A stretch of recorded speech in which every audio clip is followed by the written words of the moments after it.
लक्ष्मण जी शेषनाग के अवतार थे। कलयुग में भक्तों के दुखों को दूर करने के लिए और संकट काटने के लिए, अरिमर्दन करने के लिए शेषनाग बाबा ने अवतार लिया था।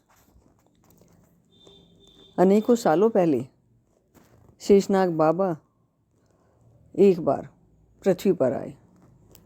उन्होंने मेरे ताऊ जी जसराम जी के पैरों में लिपटना शुरू किया। वह डर गए। उन्होंने बहुत कोशिश की अपने आप को छुड़ाने की, लेकिन भगवान अपना पासा कसते चले गए। उन्होंने वैसे उन्हें कुछ नहीं किया। अपना फन फैलाकर उनके पैरों में लिपटकर बैठ गए। अब सब लोग अचंभे से देखने लगे। तब क्या करें? सब सोचे क्या करें क्या करें। लोगों ने सोचा मारें, लेकिन मारें कैसे? तब एक उपाय सोचा। जसराम जी मेरे ताऊ जी ने हाथ जोड़कर भगवान से प्रार्थना की कि हे भगवान, यह किस संकट में मुझे डाल दिया, अब आप ही मुझे उबारो। हे शेषनाग बाबा, आप जो कुछ कहोगे मैं वही करूँगा, आप मेरे बंधन को खोल दीजिए। उन्हें इस प्रकार प्रार्थना करते हुए देखकर शेषनाग बाबा अंतर्यामी थे। उन्होंने उनका बंधन खोल दिया और एक तरफ जाकर बैठ गए फन फैलाकर। सबने हाथ जोड़े, चुपचाप निकल गए। सबके हाथ जोड़ने के बाद भगवान शेषनाग बाबा चुपचाप निकल गए। अब रात को मेरे ताऊ जी जसराम जी के सपने में आए। बोले, बेटा मुझे स्थान दो। बोले, भगवान कहाँ दो? बोले, जहाँ तुम खड़े थे वहीं पर आसपास में मुझे स्थान दो। अब जसराम जी ने क्या किया? उनके 4 बेटे थे, नाथ, मोनी, ब्रह्मानंद और आसाराम। अब सबने मिलकर और गांव वालों ने सबने मिलकर वहाँ पर ज़मीन दिलवाई और ज़मीन लेने के बाद जसराम जी ने वहाँ पर नाग बाबा का मंदिर बनवाया। मंदिर में 5 फनों वाली, जैसे बाबा 5 फनों के रूप में अवतरित हुए थे, उसी प्रकार 5 फनों के रूप में सफ़ेद स्फटिक से मूर्ति बनवाई। उस मूर्ति को मंदिर के अंदर स्थापित कर दिया और उसकी पूजा पाठ करने लगे। पहले सब गांव में, हम सब गांव में रहते थे, लेकिन बाद में बड़ौत में चले गए। बड़ौत में जाने के बाद इन्होंने इतनी मान्यता रखी बाबा की कि हर नाग पंचमी में और साल में भादवे में जो नाग पंचमी आती है उस पर तो ये हर साल भंडारा करते थे। गांव में जिसका मन करता, जिसकी मनोकामना पूर्ण हो जाती, वही भंडारा देता, पूजा पाठ करता और ठावड़ी तो सभी चढ़ाते थे, दिए सभी जलाते थे और बाबा पर दूध, चादर, फल फूल, मालाएं आदि जो जिसकी श्रद्धा होती थी सभी चढ़ाते थे।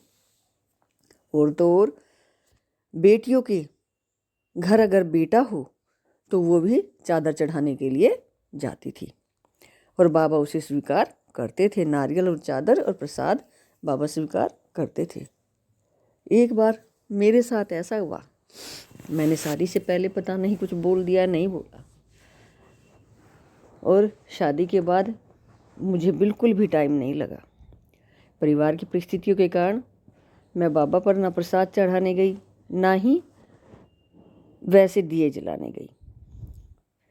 अब बेटा हुआ मेरे को, बेटा होने के बाद भी मैं बाबा पे नारियल और चादर नहीं चढ़ा सकी, ना ही मुझे पता था, क्योंकि मैं यहाँ से ससुराल से घर जाती, सुबह जाती तो शाम को वापस आ जाती, शाम को जाती तो सुबह वापस आ जाती थी। इतना टाइम नहीं मिलता बातें करने का कि कुछ पता चले क्या करना क्या नहीं करना। अब घर में नाग बाबा दर्शन देने आते, कभी बाथरूम में, कभी दीवार पे, कभी भैंसों वाले कमरे में, कभी कहीं। चोट कहीं पर नहीं की, लेकिन मुझे याद दिलाते रहे कि मैं कुछ भूल गई हूँ। अब मैं इतनी पगली कि मैंने कभी ध्यान ही नहीं दिया कि मेरे नाग बाबा हैं, उनकी सेवा करनी है, प्रसाद चढ़ाना है, बेटा हो गया उसकी चादर भी चढ़ानी है। नहीं, अब बाबा क्या करे, बाबा ने भी निकलना बंद कर दिया। अब मेरे को छोटा बेटा हुआ। अब छोटा बेटा हुआ तो एक मैं अपनी माँ के पास गई, 7-8 दिन रही वहाँ पर, जब मेरे ससुर एक्सपायर हो गए थे। क्योंकि जब तक मेरे ससुर थे, मेरी सास थी, तब तक मुझे यहाँ से जाने का वक्त नहीं मिलता था। लेकिन उनके जाने के बाद फिर मैं 7-8 दिन अपने घर पर रही। तब मेरी माँ ने कहा कि कन्नू हुआ है, इसका प्रसाद नारियल और चादर चढ़ेगी नाग बाबा पे। तब मैं बोली, मैंने तो बड़े बेटे की भी नहीं चढ़ाई। तब माँ बोली कि बाबा पे चढ़ती है, बेटियों को भी आशीर्वाद देते हैं। तब मैंने अपनी गलती स्वीकारी और जाकर के मैंने दोनों बेटों का प्रसाद और चादर और ठावड़ी और श्रद्धा के साथ फूल अर्पित किए। तब से लेकर के आज तक मैं अपने बाबा को भूलती नहीं हूँ। मैं सोचती हूँ कि मैं उन्हीं की बेटी हूँ, क्योंकि मेरा जन्म बामनोली में ही हुआ था। मैं उन्हीं की बेटी हूँ। उन्हीं के आशीर्वाद से मुझे सोनीपत में आने का अवसर मिला, और यहाँ पर सुख समृद्धि जितनी है सब बाबा की अनुकंपा से है।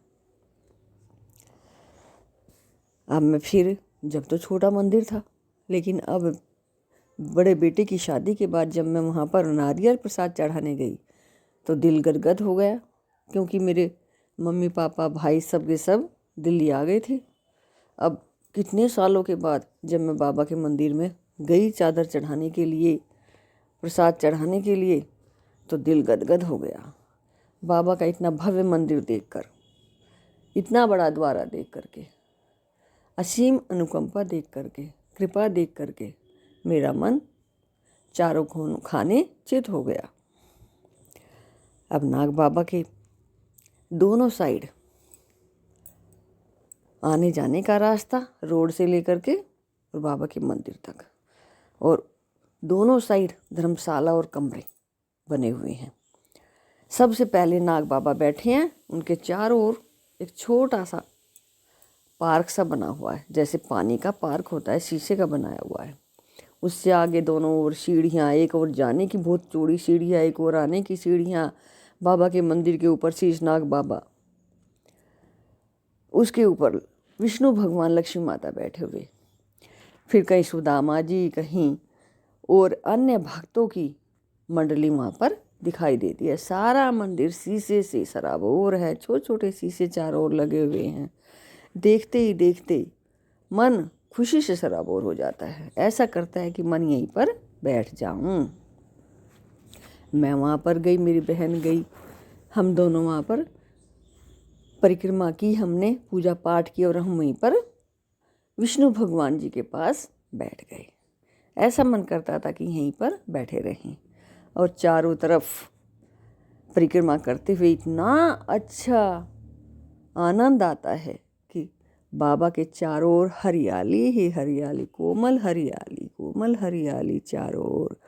और नीचे देखते हैं तो बाबा के भक्त मंडलाकार, कोई गाना गा रहा है, कोई बैठा हुआ भजन गा रहा है, कोई भंडारे दे रहा है, कोई ढोलक बजा रहा है, और कोई खिलौने बेच रहे। खूब खिलौनों का बाजार चारों ओर, नए अच्छे अच्छे खिलौने चारों ओर। देखकर मन मोहित हो गया। कितना अच्छा मेरा बाबा। बाबा जहाँ मुश्किल से आने के बाद मुश्किल से अंदर गई, भीड़ बहुत ज़्यादा थी, लाइन भी बहुत दूर तक थी। फिर अंदर जाने के बाद फिर वापस आई। मैंने सोचा एक वीडियो बनाऊं, लेकिन अंदर दोबारा नहीं जाने दिया भक्तों ने जो ड्यूटी पर थे। मैंने बड़ी मुश्किल से, भैया मेरा एक फ़ोटो खींच दो, बाबा का फ़ोटो खींच दो। उन्होंने वीडियो बनाकर छोटी सी और फ़ोटो खींच करके मुझे दे दिया, पर बोले अंदर नहीं, अव्यवस्था हो जाएगी, अब दोबारा अंदर नहीं आओगे आप। फिर मैंने अंदर के फ़ोटो जितने उन्होंने दिए वे रख लिए और बाहर के फ़ोटो बाबा के लिए, कुछ वीडियो भी बनाई। मेरा मन तो असीम शांति से भर गया बाबा का मंदिर देख। एक तो मेरा छोटा सा बाबा था, छोटा सा कमरा था, और अब इतना बड़ा हो गया कि सड़क तक दूर से ही दिखता है। गाड़ियाँ पे गाड़ियाँ खड़ी हो जाती हैं, लाइनें पे लाइनें, कतारे पे कतारें दिखाई देती हैं। बाबा के मंदिर में इतने श्रद्धालु आते हैं कि गिनती ही नहीं होती। सभी आसपास के गांव, क्या दूर दूर तक, जैसे मैं सोनीपत से गई थी, सब अलग अलग जगहों से बाबा के दर्शन के लिए जाते हैं और मन की मुरादें पाते हैं। ऐसे हैं मेरे शीशनाग बाबा। मैं कहती हूँ आप भी एक बार दर्शन जरूर करने जाए, फिर देखे बाबा की कृपा, अनुकंपा। एक श्रद्धा विश्वास से जयकारा बोलो, जय बाबा शेषनाग, जय बाबा शेषनाग, जय बाबा शेषनाग। हर हर महादेव, हर हर महादेव, हर हर महादेव। जय विष्णु भगवान, जय विष्णु भगवान, जय विष्णु भगवान। वहाँ पर बाबा के मंदिर के पास में शिव परिवार, हनुमान जी की मूर्ति, साधु महाराज की मूर्ति और अनेकों संतों की मूर्तियाँ ऊपर भी लगी हुई हैं। चारों ओर फल खिले, फूल खिले हुए हैं, बड़े बड़े पेड़ हैं, उनकी छाया में बैठना आनंद आ जाता है। और भंडारा खाते हुए, गरम गरम भंडारा, गरम गरम चाय, कितने भी पियो, बैठकर शांति से सीढ़ियों पे बैठ के, कोई चेयर पे बैठ के, कोई ज़मीन पे बैठ करके प्रसाद प्राप्त करते हैं और मन की मुरादें पाते हैं। ऐसे हैं मेरे शेषनाग बाबा। कोई चांदी के बाबा चढ़ाते हैं, कोई ठावड़ी, कोई प्रसाद, कोई चादर, कोई पैसे, कोई फल, कोई फूल, कोई नारियल, सब अपने मन की इच्छाएं जो होती हैं उनको पूर्ण करने के बाद, करवाने के बाद बाबा को मन के अनुसार श्रद्धा के साथ प्रसाद, नारियल आदि चढ़ाते हैं। आज जो भी सुख समृद्धि है हमारे घर में, सब शेषनाग बाबा जी का ही प्रसाद है। आप सभी से भी अनुरोध है कि यह तीर्थ सब तीर्थों में बड़ा है, आप भी एक बार अवश्य जाएं। बड़ौत से आगे जा कर के बामनोली गांव से पहले 1 किलोमीटर पर यह तीर्थ स्थित है। सड़क से ही गेट दिखता है बहुत बड़ा, शेषनाग बाबा का मंदिर, और पीछे बहुत बड़ा मंदिर है बाबा का। देखते ही देखते असीम प्रेम उमड़ जाता है।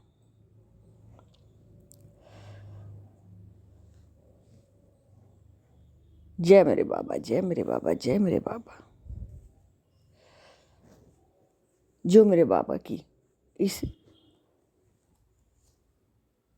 कृपा को सुनता है, उनके चरणों में शीश नवाता है, उनके सारे दुख दूर हो जाते हैं, मन की सारी मनोकामनाएं पूर्ण हो जाती हैं। क्या तो हम गांव में थे एक धूल के समान, लेकिन बाबा ने इतना उठाया कि आज मेरा भाई प्रिंसिपल है, वो भी गवर्नमेंट दिल्ली में। छोटा भाई इंस्पेक्टर है देवरू में, और मैं भी लेक्चरर थी, और मेरे बच्चे एक बेटा बड़ा इंजीनियर है और छोटा बेटा MO मेडिकल ऑफिसर। हर साल नाग पंचमी भादवे की शुक्ल पक्ष की उस समय पर भव्य मेले का आयोजन किया जाता है। प्रत्येक चीज, खिलौने, घर का सामान, और अन्य चीज़ आप वहाँ पर खरीद सकते हैं। चारों ओर दुकानें लगी होती हैं। देखते ही देखते मन मोहित हो जाता है। सब लोग आनंद में डूबे रहते हैं। झूमने को मन करता है। बाबा का मेला, बाबा का मेला, जय बाबा की, जय बाबा की, जय शेषनाग बाबा की, जय बाबा की, जय बाबा की करते करते सब व्यक्ति आनंद लेते रहते हैं। सभी चाहते हैं कि मैं दर्शन कर लूं, थोड़ी देर वहाँ पर बैठ जाऊं बाबा के पास जा कर के, पर भीड़ इतनी होती है कि बैठने का मौका नहीं मिलता। बाहर ही आकर बैठते हैं या सीढ़ियों से ऊपर जा कर के छत पर कितने ही बैठ लो, क्योंकि इतनी अनुमति नहीं है प्रशासन की। वहाँ पर इतनी भीड़ हो जाती है कि दूध नीचे बहने लगता है, इतना दूध चढ़ता है कि पैर किचकिच हो जाती है, चिपचिपाहट हो जाती है। डर लगता है कि कहीं फिसल ना जाए। प्रशासन बड़े ध्यान से सबको धीरे धीरे दर्शन दिलवा करके बाहर निकालता है। एक तरफ जाने का रास्ता तो दूसरी तरफ बाहर जाने का रास्ता है। सब अपना दर्शन करके बाहर शिव जी के परिवार को, हनुमान जी को और पीछे जो जो मूर्तियाँ हैं सबके दर्शन करते हैं, जोत जलाते हैं, दूध चढ़ाते हैं, प्रसाद चढ़ाते हैं, फूल जो भी श्रद्धा होती सब चढ़ाते हैं और मेले का आनंद लेते हैं। जो चीज़ जिसको लेनी होती है सब मेले से लेकर के सब अपने घर जाते हैं। छोटे छोटे बच्चे, किसी को भी किसी चीज़ का भय नहीं लगता। एक बार तो लगता है कि इतनी लंबी लाइन में कैसे बाबा के दर्शन प्राप्त करेंगे, लेकिन फिर धीरे धीरे सब दर्शन करके निकलते हैं। किसी किसी को तो शाम भी हो जाती है, कोई लेट पहुंचता है, कोई जल्दी जाता है, सुबह 7 बजे लाइन में लग जाता है तो उसको जल्दी दर्शन हो जाते हैं। बाबा का मेला, शेषनाग बाबा का मेला, शेषनाग बाबा का मेला, चारों ओर भंडारे लगे रहते हैं। जितना जिसका जी करता है, मन करता है बैठ कर खाओ, जितना मन करता है चाय पियो, खाना खाओ, भंडारा प्राप्त करो। किसी को दान दक्षिणा देनी है तो बाबा की गुल्लक लगी होती है उसमें डालो या बाबा के पास चढ़ाओ, चढ़ावा चढ़ता है वहीं पर चढ़ाओ। मेरा मन तो खुशी से सरोबोर हो जाता है। मेरा मन करता है वहीं पर बैठी रहूं बाबा के पास, गुणगान गाती रहूं, जय सिया राम, जय भोलेनाथ गाती रहूं, जय शेषनाग बाबा, जय बाबा, जय बाबा, जय बाबा, जय बाबा करती रहूं।